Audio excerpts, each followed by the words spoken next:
क्या कभी सोचा है कि कैसे बस एक पल की नेकी सालों के लालच पर भारी पड़ सकती है। आज हम एक ऐसी ही कहानी देखने वाले हैं। एक कहानी दो भाइयों की और एक भयंकर तूफान की जो उनके कर्मों का हिसाब करने आता है।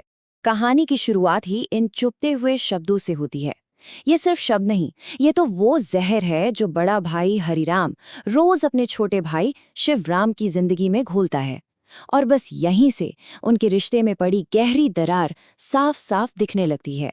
तो चलिए, कहानी शुरू होती है एक गांव से जो नदी किनारे बसा है। और यहाँ रहते हैं ये दो भाई जिनकी दुनिया एक ही छत के नीचे एक दूसरे से बिल्कुल जुदा है।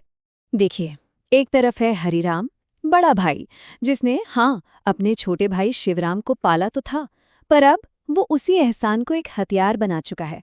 ऐसा लगता है जैसे दौलत ने उसका दिल ही पत्थर का कर दिया हो। और फिर दूसरी तरफ है शिवराम, जो हर ताना, हर बेइज्जती, सब कुछ खामोशी से सह जाता है। शायद वो आज भी उस बचपन के एहसान के बोझ तले दबा हुआ है। जरा सोचिए, हर दिन एक ही तरह की जिल्लत, हर बात पर ये याद दिलाया जाना कि वो किसी के टुकड़ों पर पल रहा है। लेकिन शिवराम की ये खामोशी उसकी कमजोरी नहीं है, ये उसका सब्र है। वो तो बस उस रिश्ते की लाज रख रहा है जिसे हरिराम तो कब कब भुला चुका है। लेकिन फिर कहानी में कुदरत की एंट्री होती है और वो कुछ ऐसा करती है जो इस बिखरे हुए रिश्ते को हमेशा हमेशा के लिए बदल कर रख देगी। तो होता ये है कि गांव पर एक भयानक तूफान टूट पड़ता है। और कमाल की बात देखिए, जैसे जैसे बाहर नदी का पानी चढ़ता है ना, ठीक वैसे वैसे घर के अंदर हरिराम का गुस्सा और नफरत भी उफान मारने लगते हैं। तो ये तूफान सिर्फ मौसम का नहीं था, ये भावनाओं का भी तूफान था। और फिर वो हो ही जाता है जिसका डर था।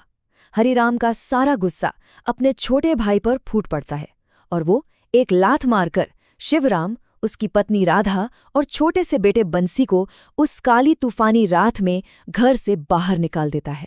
सोचिए, ये सिर्फ घर से निकालना नहीं था, ये तो रिश्ते का गला घोटने जैसा था। अब जरा उस मंजर को सोचिए।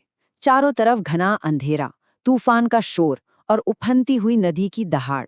शिवराम का परिवार बिल्कुल अकेला, बेसहारा। गांव में किसी की हिम्मत नहीं होती कि हरिराम के डर से उनकी मदद को आगे आए। ऐसे में वो क्या करते, कहाँ जाते?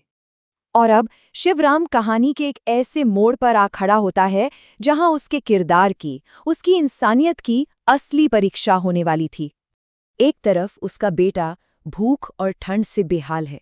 वो एक आखिरी उम्मीद के साथ फिर से अपने भाई के दरवाजे पर जाता है, पर वहां से भी उसे सिवाय जिल्लत के कुछ नहीं मिलता। क्या चल रहा होगा उस वक्त शिवराम के मन में? चारों तरफ से मायूसी और पेट में जलती भूख की आग। और यहीं पे सामने आता है शिवराम का असली चरित्र। जिस इंसान के पास खुद कुछ नहीं, जिसका अपना बेटा भूखा है, वो कचरे के ढेर से मिले दो सड़े हुए आलू एक बिल्कुल अनजान कांपती हुई बुढ़िया को दे देता है। ये सिर्फ दान नहीं था, ये इंसानियत की सबसे बड़ी, सबसे ऊंची मिसाल थी। वो बूढ़ी औरत शिवराम की इस निस्वार्थ दया को देखकर इतनी भावुक हो जाती है कि उसे दिल से एक आशीर्वाद देती है।